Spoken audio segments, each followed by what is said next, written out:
hari adik-adik, selamat hari Minggu. Sekarang kakak mau nanya, kalian udah pada mandi belum? Kalau udah, sekarang semuanya duduk yang rapi, kita mau mulai ibadah kita. Kakak mau nanya, pas pagi hari waktu kalian buka mata, udah bersyukur belum sama Tuhan buat hari yang diberi? Sekarang kita mau angkat pujian. Selamat pagi Bapak, semuanya sikapnya yang baik, angkat tangan ya. Mari kita mulai.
Selamat pagi Tuhan Yesus, terima kasih atas berkat yang Tuhan berikan. Pada pagi hari ini kami akan memulai ibadah kami. Kiranya Kau hadir di tengah-tengah kami, Kau pimpin ibadah kami dari awal, pertengahan hingga akhirnya.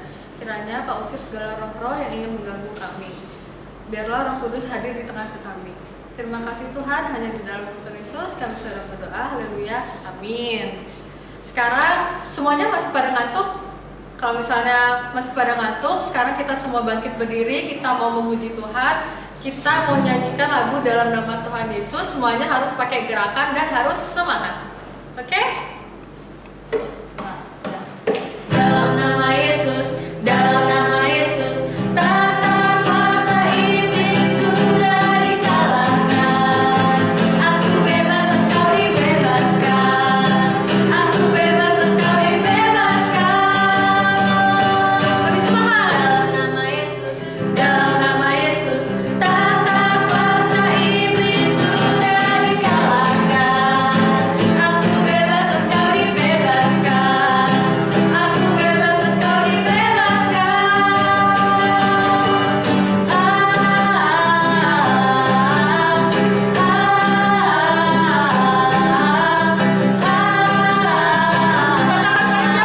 Katakan pada iblis, kamu kalah, kamu kalah. Go, go, go, go, weca.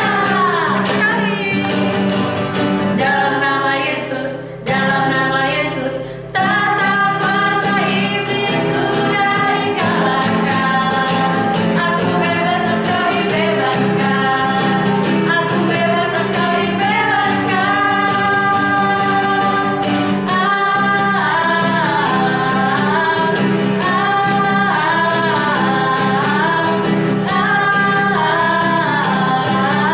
Katakan pada iblis, kamu kalah, kamu kalah. Go, go, go, go, weca. Oke, adik-adik boleh duduk lagi. Sekarang kita mempersiapkan hati kita. Kita mau mendengarkan firman Tuhan. Kita akan dengan pujian, firman-Mu pelita bagi kakiku. Semuanya sikap yang rapi lagi ya.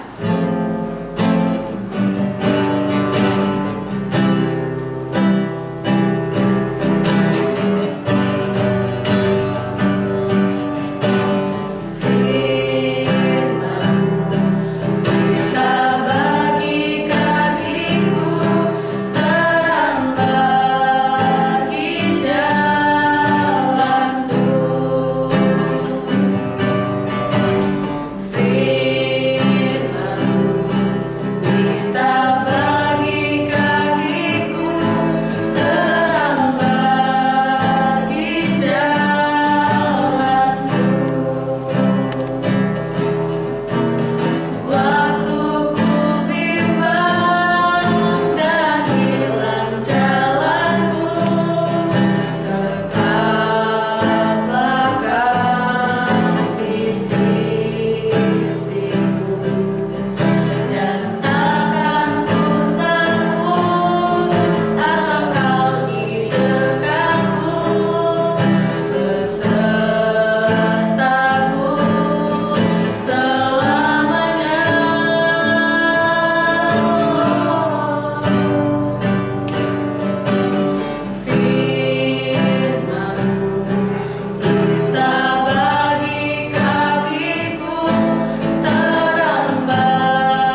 Mari anak-anak, sebelum kita mendengar firman, kita berdoa dulu. Kita berdoa. Ya Tuhan, Allah kami yang dalam kerajaan surga, kembali kami menghadap hadirat-Mu ya Tuhan. Kami mengucap syukur karena Tuhan memberi kesempatan yang indah bagi kami untuk mendengar firman. Oleh karena itu kami mohon pertolongan Tuhan, kuasa Roh Kudus-Mu menerangi hati dan pikiran kami, supaya apa yang kami dengar bersama dapat kami mengerti dengan baik, juga dapat kami terapkan di dalam hidup kami sehari-hari. Hamba-Mu yang akan menyampaikan firman-Mu, berkati segala persiapan yang kami adakan, agar kehendak-Mu saja yang jadi dalam kehidupan kami masing-masing. Kami serahkan dari awal sampai akhir pertemuan kami di dalam tangan-Mu yang penuh dengan kuasa. Dalam nama Tuhan Yesus kami berdoa. Amin. Saya anak-anak, coba apakah anak-anak hafal Hari Raya Kristen? Ada berapa dulu? Pak. Ada berapa? 5. Ada 5. Harus urut ya. 1 Natal. Tuh. 2 Jumat Agung. 3 Paskah. 4 Kebangkitan. Kenaikan, maaf salah ya. Kenaikan Tuhan Yesus ke surga, kemudian Pentakosta. Coba diulang dulu, maksud kita orang Kristen tidak tahu hari rayanya. 1 Natal, 2 Jumat Agung, 3 Paskah, 4 Kenaikan, 5 Pentakosta. Natal Kelahiran Tuhan Yesus. Ya, Natal kelahiran Tuhan Yesus, Jumat Agung kematian Tuhan Yesus. Kebangkitan Tuhan Yesus. Kebangkitan Tuhan Yesus itu apa, Mas? Paskah. Kenaikan apa? Kenaikan Tuhan Yesus ke surga. 5 Pentakosta, turunnya Roh Kudus. Pentakosta artinya 50 hari setelah hari kematian. ya 50 hari, tapi sering dibilang hari yang ke-50, Penta, hari ke-50. Nah, sekarang dari Tuhan Yesus lahir sampai Tuhan Yesus mengajar, berapa tahun umurnya? 33. Ya, Tuhan Yesus mengajar. Kalau zaman Yahudi dibilang boleh mengajar itu umurnya harus 30 tahun.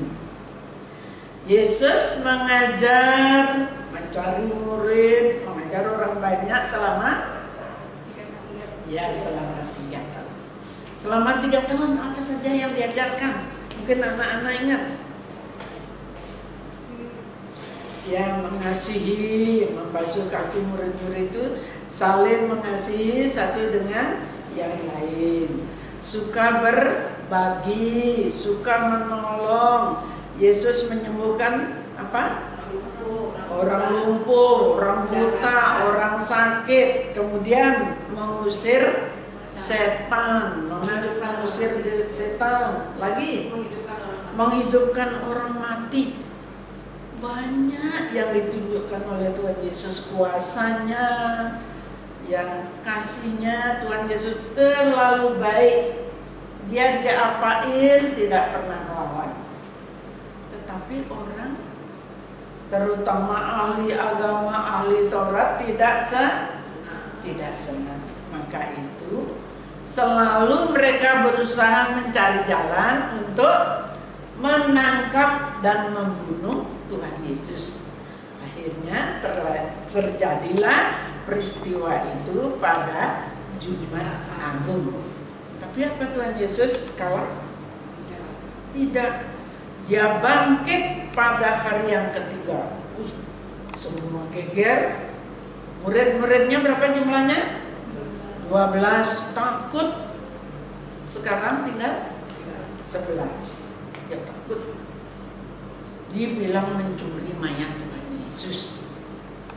Tetapi setelah bangkit, Tuhan Yesus masih berkenan menampakkan diri kepada para murid. Tetapi caranya bagaimana? Berbeda. Kalau dulu dia ke pantai sama-sama Tuhan Yesus. Dia keliling mengabarkan Injil, mengabarkan kabar sukacita bersama-sama dengan Tuhan Yesus. Sekarang murid takut karena Tuhan Yesus tidak ada bersama dia. Tapi begitu dia takut, dia sembunyi di sebuah kamar, sebuah ruangan seperti ini. Tiba-tiba Tuhan Yesus ada di tengah-tengah mereka. Jangan takut, ini aku.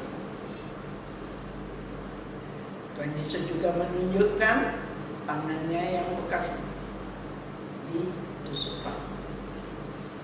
Tapi murid-murid ya senang kalau sudah ada Tuhan Yesus. Tapi lama lagi dia tidak jumpa. Mereka, aduh, kita kembali ya pekerjaan dulu, mencari ikan. Ternyata di pantai pun Tuhan Yesus berkenan menjumpai murid-murid. Dia katakan apa? Ada lauk padamu, coba bawa ke sini sedikit. Tuhan Yesus di pantai, ini muridnya di dalam perahu menangkap ikan. Semua takut, loh, siapa itu? Ada orang itu. Ternyata Yohanes tahu, oh itu Tuhan. Mereka cepat-cepat menjumpai Tuhan Yesus yang di pantai sedang memanggang ikan.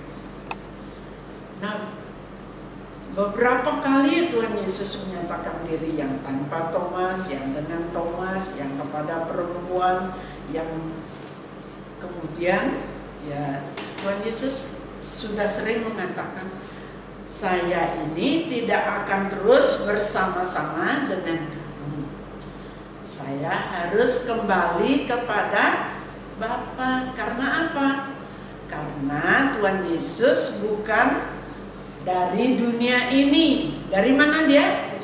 Dari surga. Dia harus kembali ke surga. Murid itu sebenarnya bingung bagaimana ya kalau Tuhan Yesus nanti tidak ada bersama dengan kita.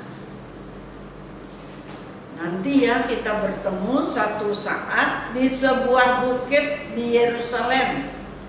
Nama bukit itu ada yang tahu? Bukit apa? Bukit Zaitun. Kalau sudah Tuhan Yesus berpesan mau ketemu di mana, pasti orang banyak sudah ingin tahu. Nah, murid-muridnya memang pergi ke Bukit Zaitun itu, tapi orang lain juga banyak yang ikut. Kira-kira ada 500 orang. Kemudian Tuhan Yesus di situ mendekati murid-murid. Kamu sudah tahu kan apa yang sudah kulakukan? Itu artinya Tuhan Yesus punya kuasa. Oh ya, ada lagi kuasa alam. Ketika Yesus ada di danau, ada angin ribut, Tuhan Yesus cuma menghentikan dengan diam, tenanglah.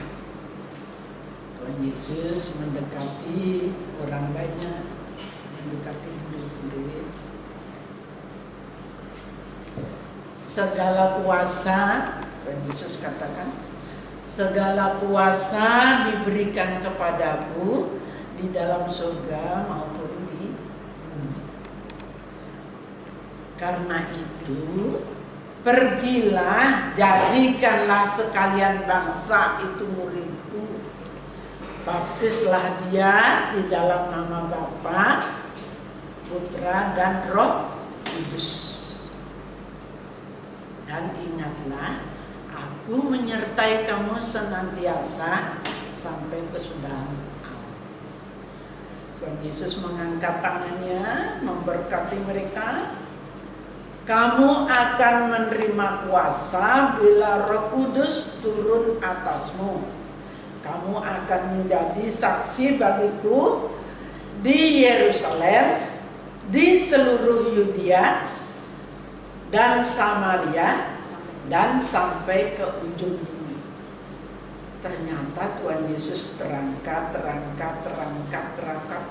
Mereka semua lihat ke atas. Karena tingginya dia tidak bisa melihat Tuhan Yesus. Tiba-tiba ada 2 orang malaikat di samping mereka, orang banyak itu, mengatakan apa? Hai kamu orang Galilea, mengapa kamu terus melihat ke langit? Bagaimana kamu melihat Tuhan Yesus naik ke surga, begitu kamu akan melihat dia kembali datang ke dunia. Tadi dia sudah berpesan kepada kamu supaya kamu menjadi saksinya. Baik dikatakan di mana? Di Yerusalem, di Yudea, di Samaria, bahkan sampai ke ujung bumi. Tidak hanya murid-murid waktu itu yang disuruh menjadi saksi, tetapi kita pun. Murid-murid juga senang karena sekalipun Tuhan Yesus tidak dilihat, tapi mereka sudah merasakan penyertaannya lewat Roh Kudus yang diam di dalam setiap orang yang percaya dan menerima Tuhan Yesus sebagai Tuhan dan Juru Selamatnya. Ada apa? Ada damai, ada tenang di hati, ada sukacita karena kita tidak sendiri. Mungkin kita dalam kesulitan, tetapi Tuhan mengetahui.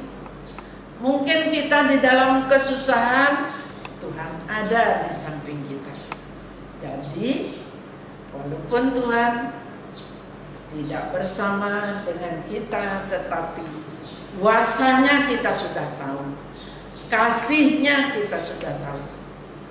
Tidak perlu ada yang kita takutkan. Siapa yang takut sama hantu?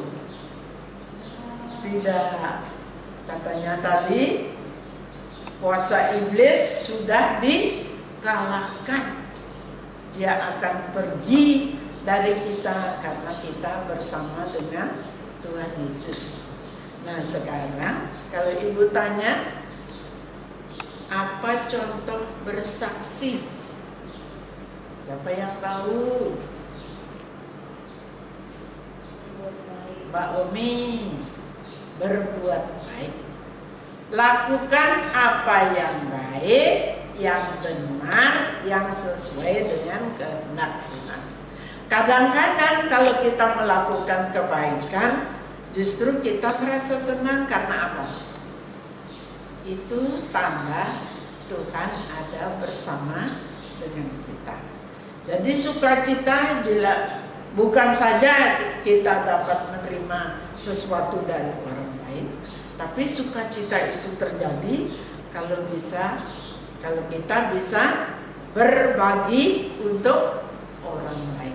Jadi bersaksi, menyatakan kebaikan Tuhan seperti tadi, ajarkan mereka melakukan segala sesuatu yang sudah Ku perintahkan kepadamu. Jadi bersaksi, menyaksikan apa yang Tuhan sudah berikan atau kita rasakan dari Tuhan untuk kita, itu kita beritakan kepada orang lain. Tuhan kiranya memberkati kita, anak-anak kita semua. Amin. Kita akan teruskan. Kebaktian kita dilanjutkan oleh Mbak Airin.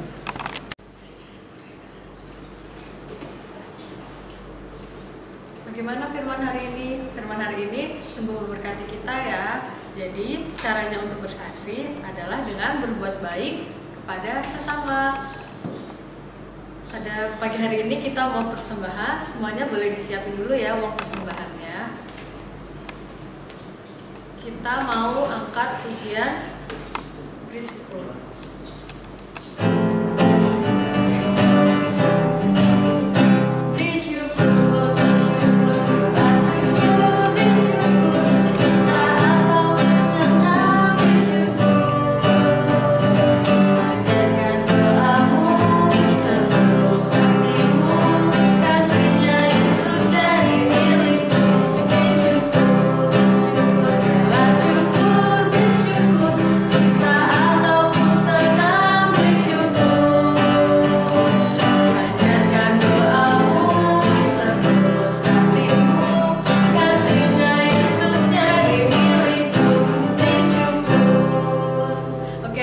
Sekarang kita mau berdoa untuk firman dan untuk persembahannya. Ibu, bawa kita dalam doa.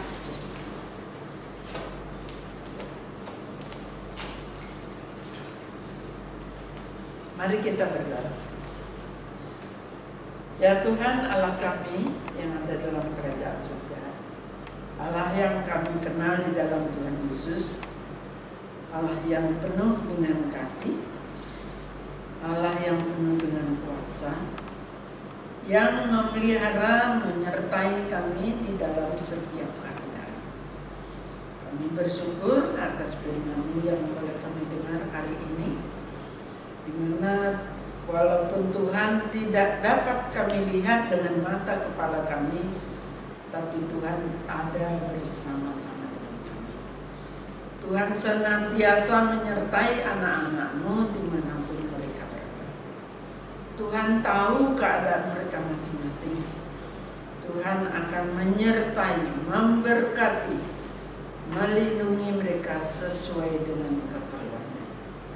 Lebih-lebih anak-anak kami yang duduk di bangku sekolah dari tingkat TK sampai ke universitas, Tuhan beri kepada mereka akal budi yang terang. Tuhan berkati setiap pelajaran yang dipelajari dia mengerti dengan baik. Jadikan anak kami anak yang berhasil, yang mempergunakan talenta yang Kau percayakan kepadanya untuk hormat dan kemuliaan bagi nama Tuhan. Dan juga Tuhan, Engkau berkati orang tua mereka agar mereka selalu dalam keadaan cukup, bisa membiayai sekolah mereka masing-masing. Kelak mereka menjadi anak yang takut akan Tuhan, yang berbakti kepada orang tua dan mengasihi sesama. Pagi ini kami juga mengucap syukur atas berkat yang Engkau berikan di tengah keluarga kami masing-masing. Kami nyatakan syukur dan terima kasih kami dengan memberi atau mengumpulkan uang persembahan. Seberapapun yang kami mampu berikan, Tuhan kiranya berkenan memberkati agar persembahan kami ini berguna untuk hormat dan kemuliaan bagi Tuhan. Lebih-lebih Tuhan ajar kami mempersembahkan seluruh kehidupan kami untuk hormat dan kemuliaan bagi Tuhan. Kami naikkan doa kami dalam nama Tuhan Yesus yang menjadi Tuhan dan Juru Selamat kami yang hidup. Amin.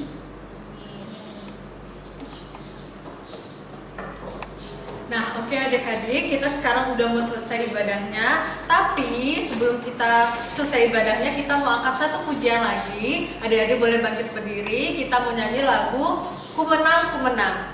Udah pada tahu belum gerakannya? Kalau belum tahu, ikuti Karin ya.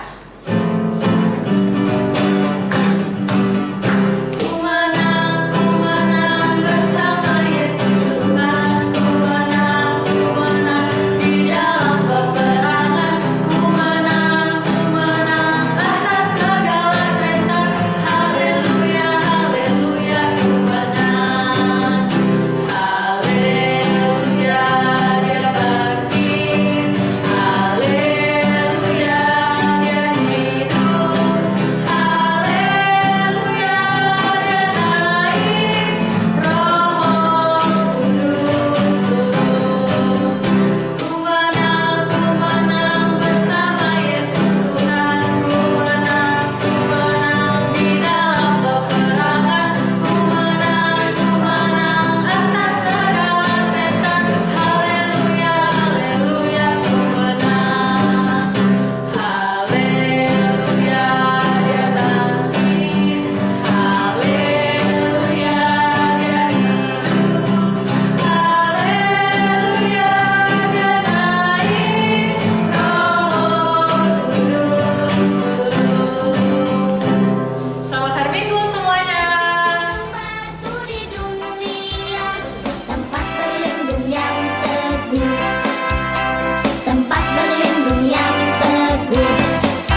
hafalan. Semuanya buka ya di Kisah Para Rasul 1 ayat 8 yang berbunyi, kamu akan menerima kuasa kalau Roh Kudus turun ke atas kamu, dan kamu akan menjadi saksiku di Yerusalem dan di seluruh Yudea dan Samaria dan sampai ke ujung bumi. Oke, ingat sekali lagi ya tugasnya ayat hafalan di Kisah Para Rasul 1 ayat 8. Oke?